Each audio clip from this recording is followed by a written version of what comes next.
Et salut tout le monde, on se retrouve pour une nouvelle vidéo. La dernière fois, on a parlé de qu'est-ce qui n'allait pas dans la famille, qu'est-ce que c'était la famille, et se poser un peu toutes ces questions-là. On va continuer dans cette lancée-là et se poser la question de, toujours, qu'est-ce qui ne va pas dans la famille, mais aussi en quoi la famille, c'est un outil du système politique et économique actuel, et comment c'est quelque chose qui insère et construit les gens dans une société pour le travail. Mais la famille, c'est aussi le lieu de reproduction du patriarcat, de la compétition, et de toutes les idées culturelles dominantes, parce que c'est au sein de notre famille qu'on apprend un peu tous ces modes de fonctionnement de la société.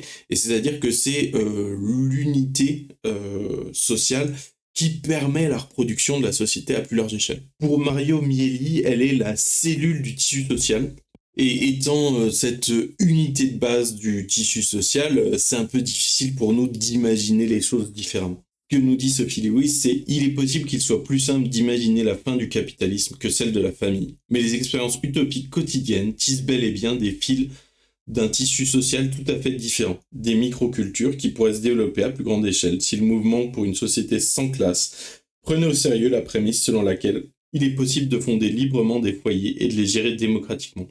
Le principe que nul ne devrait être privé de nourriture, de logement ou de soins sous prétexte qu'elle ne travaille pas.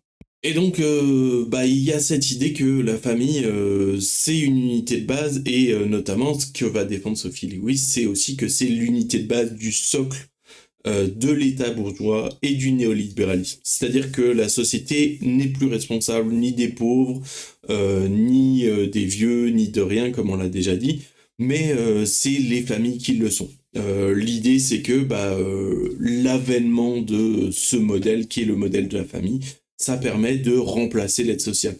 Et la famille, ça devient un endroit, un but pour recréer une force de travail à bas coût. Donc à savoir, les familles prolétaires sont là pour s'entretenir et s'auto-entretenir. On parle des richesses, des conditions de vie des familles, mais du coup, on se pose moins la question d'une société égalitaire, puisque en fait, l'égalité, elle va se faire au niveau des familles et plus au niveau de la société.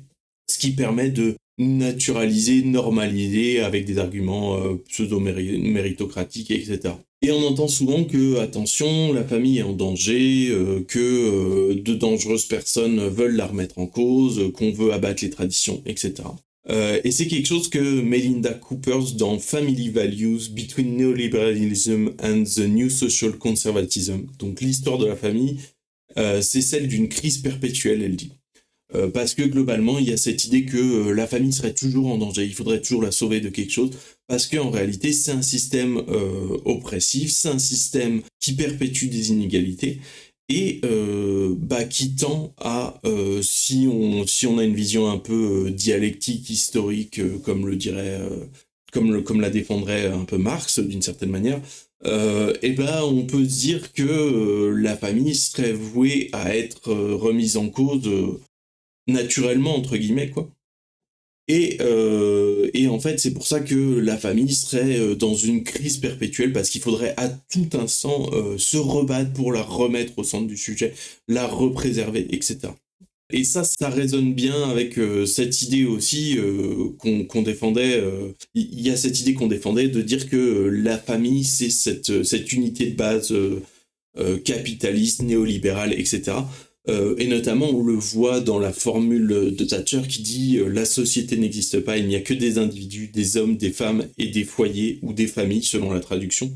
Mais grosso modo, c'est cette idée-là, c'est l'idée de dire que, en fait, on dissout la société au profit de micro-sociétés qui seraient la famille, et la société ne soucierait plus des individus en tant que tels, mais de personnes qui seraient au sein d'une famille, aussi petite soit-elle, si leur famille se réduit à elles et à eux-mêmes, et tant pis pour elles et eux. Et notamment cette anti-solidarité qui se construit avec Thatcher, elle se construit notamment sur la famille, parce que ça permet la mise en compétition de chacune. On pense notamment, quand on dit Thatcher, moi ça me fait toujours penser à ce film, la Billy Elliot, où on voit des gens qui sont en grève et c'est un peu une galère, et il y a vraiment cet argument de on se retrouve avec des gens qui vont franchir le piquet de grève et dire non mais écoutez, moi je dois gagner de l'argent pour ma famille. Je peux pas avoir cette solidarité de classe, ma famille a besoin d'argent. Alors qu'en réalité, tous les grévistes, tous les mineurs sont dans ce même cas, et il y a cette mise en concurrence des uns contre les autres pour les pousser à se désolidariser les uns des autres. Même au niveau architectural, une étrangère en visite dans un tel endroit se trouve face à une étendue sans fin de portes d'entrée, toutes parfaitement rattachées à un prêt immobilier et à un panneau privé, réel ou tacite, abritant chacune sa micro-collection d'individus, consommateurs, entrepreneurs, auto-administrés. Pendant ce temps, la plupart des espaces publics ou communs sont non seulement dédiés aux loisirs commerciaux, mais aussi conçus pour satisfaire ostensiblement les besoins de la forme couple ou de la progéniture nucléaire. Il y a cette idée que la famille, elle est partout dans notre société et que, effectivement, ça permet de créer des espaces et d'organiser l'espace dans lequel on vit. Effectivement, vous voyez une maison, et vous imaginez qu'il y a une famille qui y vit. Vous voyez un appartement, il y a une famille qui y vit. Vous voyez des loisirs qui sont construits pour la famille. Vous voyez toutes ces choses-là qui sont construites autour de ce modèle social-là. Mais la réalité, c'est que la famille, c'est pas quelque chose qui est vécu par la majorité des gens. C'est-à-dire qu'il y a beaucoup de gens qui se retrouvent abandonnés par leur famille. Il y a des gens qui se retrouvent à avoir des décès relativement tôt dans leur famille et qui se retrouvent assez vite seuls. Il y a des gens qui trouvent pas le moyen, la possibilité, l'envie de vivre dans un couple, dans un modèle familial et de créer une famille.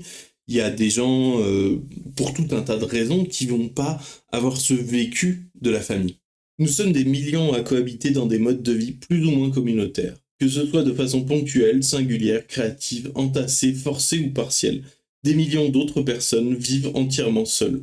Cela ne fait toutefois aucune différence, parce qu'en même temps, tout en apparaissant choisie et optionnelle, la famille relègue celles qui sortent de son cadre à l'illisibilité sociale.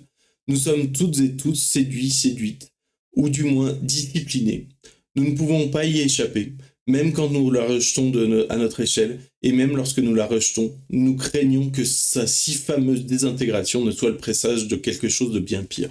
Et il y a donc cette idée que, en fait, la famille, c'est un endroit où on n'imagine pas faire autrement, et même quand on est relégué hors de la famille, c'est quelque chose qu'on va pas remettre tant que ça en cause, parce que c'est quelque chose de si présent, si naturel dans la société.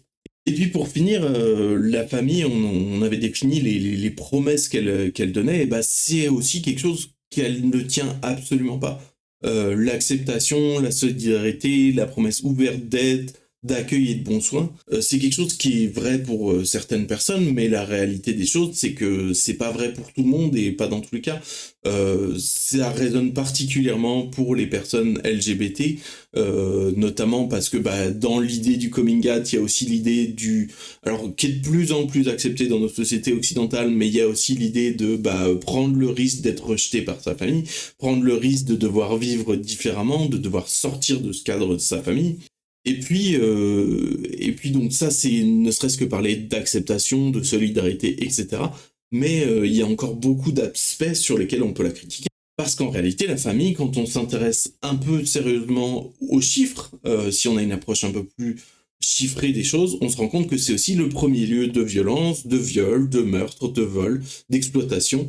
Et donc c'est un lieu où la violence y est privilégiée avant le reste de la société en réalité. À ça s'ajoute le fait que on peut se dire oui, mais alors la famille c'est aussi quelque chose qui permet d'avoir accès à des aides, notamment parce qu'on disait oui, mais la famille c'est un modèle forcé parce que les aides étatiques sont souvent circonscrites à la famille. Alors oui, mais c'est juste une manière de privilégier certaines solidarités, c'est juste une manière de dire que en fait ces aides-là sont réservées aux familles alors qu'elles pourraient être données sans discrimination, notamment si on se pose la question par exemple du RSA en France. Actuellement il y a une limite d'âge, et cette limite d'âge elle est plus ou moins justifiée par le fait de dire oui, mais avant ça, c'est à vos parents de vous prendre en charge. Peu importe que vos parents soient vivants, soient capables de vous prendre en charge, soit en aient l'envie, etc. Et puis pour continuer avec ça, la famille c'est aussi un lieu de devoir et d'obligation qui s'exige par la loyauté. Alors elle fait un parallèle avec la mafia en disant on regarde bien, on voit bien dans la mafia cette notion de famille qui est mise en avant. Et c'est pas un hasard dans le sens où c'est effectivement cet endroit où on va on va faire du chantage affectif plus ou moins fort, plus ou moins affectif, plus ou moins violent, pour que les gens se sentent obligés à faire telle ou telle chose vis-à-vis de leur famille. Et Richard Seymour qui lui dira que la famille c'est le cœur d'un monde sans cœur. Donc il y a aussi cette idée de dire que dans l'idée même de la privatisation du soin, dans l'idée même de circonscrire les limites et de dire bon bah voilà, et là il y a les gens de qui je me soucie et en dehors c'est les gens dont je me soucie pas, et bah c'est une manière de créer un monde où on se soucie plus des gens, on se soucie des gens qui nous sont proches, on se soucie des gens qui sont notre famille, nos amis, mais on va pas aller plus loin. On va pas se soucier des gens qu'on croise dans la rue, on va pas se soucier de ses voisins, etc. Et puis elle en vient à une comparaison avec le jeu des sept familles et toute l'idéologie que ça suppose en fait, qui repose essentiellement sur la manière dont sont construites nos sociétés. Et en général, bah, ces familles, elles sont définies par un métier, qui est le métier du père, et auquel le reste de la famille participe à son activité économique. C'est-à-dire que ce qui définit la famille, c'est le rôle de production des prolétaires et l'exploitation de la famille par le maître de maison. Et c'est une métaphore qu'elle va filer un peu tout du long, de discuter cette analogie avec les jeux de cette famille, ce truc de la femme qui est attachée à son mari, des enfants qui sont attachés à leur père, et de comment tout le monde est défini par le patriarche et son rôle à la fois dans la famille, mais son rôle aussi dans la société en tant qu'élément productif. Elle va ensuite nous parler de comment, en fait, la famille s'est toujours investie d'une manière bourgeoise et productiviste, notamment, et elle va s'appuyer sur le bouquin de The Family Firm de Emily Oster, qui, elle, est en mode vas-y, je vais réfléchir à la famille comme une entreprise, les membres de la famille sont des ressources humaines, il faut maximiser les revenus et le bonheur.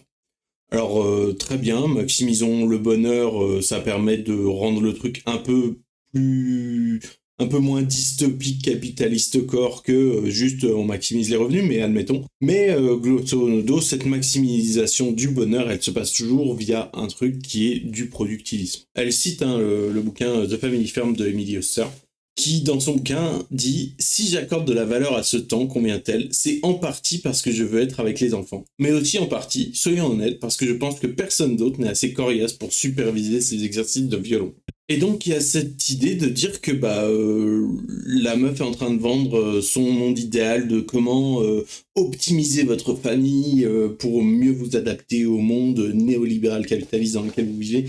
Et droit dans ses bottes, la meuf explique que en fait sa vision de la famille et comment sa famille elle est trop bien, c'est qu'elle choisit de faire du violon avec son enfant, mais la raison où elle choisit de faire ça, c'est parce que en fait il y a personne d'autre qu'elle qui est capable de faire ça. Sinon ok, bon, elle aime bien passer du temps avec son enfant, mais c'est un petit plus quoi. Sinon elle déléguerait la tâche quoi. Et ce productivisme, c'est un truc qu'on va retrouver tout du long dans le lien entre travail et famille, hein, entre comment la société se construit à l'échelle de la famille, mais aussi au-delà de la famille, pour organiser le travail, pour organiser l'exploitation des uns et des unes par les autres. Elle dit même que dans les économies dites avancées, et là donc c'est un peu une pique aux États-Unis notamment, les gens occupent même plusieurs travails. C'est-à-dire que c'est un truc qui est relativement courant aux États-Unis et qui est en passe de le devenir de plus en plus en Europe, où des gens sont pauvres et parce que un travail ne paye pas assez pour vivre décemment. Donc des gens font deux travails, ont un travail le matin, un travail le soir, peu importe. Enfin, et puis il y a aussi cette idée que ils ont le temps de travail qu'on leur laisse, et donc des mi-temps à droite, des mi-temps à gauche, et tout plein d'arrangements un peu particuliers qui font que globalement les gens en fait arrivent pas à subvenir à leurs propres besoins avec un seul travail. Et elle dit globalement, c'est encore une fois un truc où même dans ces économies-là, hein, où on est bien conscient du fait qu'on permet pas aux gens de s'en sortir par leur travail, eh bien on encourage quand même tout le monde à subvenir aux besoins de leur famille. Encore une fois, pour renvoyer les gens à leur famille, les individualiser, ou enfin en tout cas les renvoyer à ce petit groupe social qu'est la famille, et puis les isoler de la société et leur dire démerdez-vous, c'est votre famille, c'est votre truc quoi. Et puis il y a toute cette quand on parle de la famille et du travail, il y a aussi toute cette romantisation du lien entre famille et travail. Il y a les entreprises de père en fils, toutes ces choses-là qui sont un peu machin depuis tant d'années, etc. Qui, en fait, quand on regarde sérieusement, sont les lieux de travail où les conditions de travail sont bien pires qu'ailleurs. Et parce que bah, c'est quelque chose qu'on va retrouver régulièrement, en fait. On va pas... Il y a cette notion de casser le rapport de force employé-employeur, il y a cette notion de... Bah, on va pas mettre en avant le fait qu'on a des intérêts divergents en tant qu'employé ou employeur, parce que bah, quand même, on est de la même famille, on va pas créer du conflit autour de l'argent, autour de ci, autour de ça, quoi. Emily Oster fait peut-être exception à cette règle, mais il me semble qu'une fois qu'elles ont eu inventé les valeurs familiales, c'est-à-dire les valeurs du travail, les sociétés capitalistes ont dans l'ensemble échoué à les promouvoir sans laisser transparaître de rictus sur leur visage. Tout le monde sait bien que tout le monde ne vit pas, et c'est un euphémisme, la famille comme un état de béatitude, et que tout le monde n'aime pas, et c'est un euphémisme, son travail. Et donc il y a cette idée de rapport profond entre la famille et le travail, et comment la famille c'est un outil pour permettre le travail. Et comment on va mettre en avant cette idée de famille qui permet de s'épanouir, etc., mais qui en réalité n'est qu'un outil pour la société capitaliste. Et puis elle va continuer en parlant de comment la société promeut la famille dans l'espace public, dans l'espace culturel, mais que bah en fait c'est pas la seule représentation qu'on en fait, parce qu'en fait il existe aussi pléthore d'œuvres qui en racontent les malheurs qu'elle inflige. Et la différence c'est que les œuvres qui racontent le malheur qu'inflige la famille aux individus et à la société tout entière, cela dit, eh ben c'est des œuvres qui vont être individualisées, qui vont pas être perçues comme une critique de la famille. En revanche, dès qu'il est question de famille, de mélioratif, etc., on va avoir ce biais de se dire « Ah oui, oui, ben, la famille, quelle belle valeur, etc. » C'est une manière où on va compter les points que d'un côté et se permettre de passer outre tout le reste en réalité. Les traditions réalistes et gothiques conçoivent l'une autant que l'autre la famille comme un terrain d'ennui criant, de manque douloureux, de traumatismes béants, de secrets indicibles, de blessures enfouies, de fantômes outragés et de couteaux tirés, de chambres de torture et de papier peint qui se décollent. Pourtant, dans les climafictions et autres représentations d'urgence nationale et de l'apocalypse, les autoristes insistent sur la famille en tant que relation centrale sur laquelle il nous faudra compter le jour où tout le reste aura disparu. Et donc on s'intéresse à la famille dans le domaine de la culture, et notamment ce qu'elle nous dit, c'est que bah, effectivement, selon les traditions, selon les genres des œuvres, on se retrouve à plus ou moins valoriser la famille, plus ou moins l'associer avec tel ou tel thème. Et notamment, il y a un genre dans lequel la famille est souvent relativement centrale et prégnante, c'est le domaine de l'horreur. Parce qu'on voit particulièrement que la famille est le lieu qu'on estime être le refuge. Et c'est de là que vient la violence et l'horreur, etc. Cet endroit où on est censé être en sécurité, mais en réalité, on se retrouve que bah, c'est la source de nombreux problèmes. Merci d'avoir regardé cette vidéo. Si ça vous a plu, n'hésitez pas à partager, liker, tout ça, tout ça. Moi, ça m'aiderait vraiment d'avoir un peu plus de visibilité et donc de pouvoir porter un peu plus loin ces idées, que chacun se les approprie et en fasse ce qu'il et elle en veut. Donc voilà, n'hésitez pas. Merci beaucoup et cordialement à vous, bien à vous, respectueusement vôtre.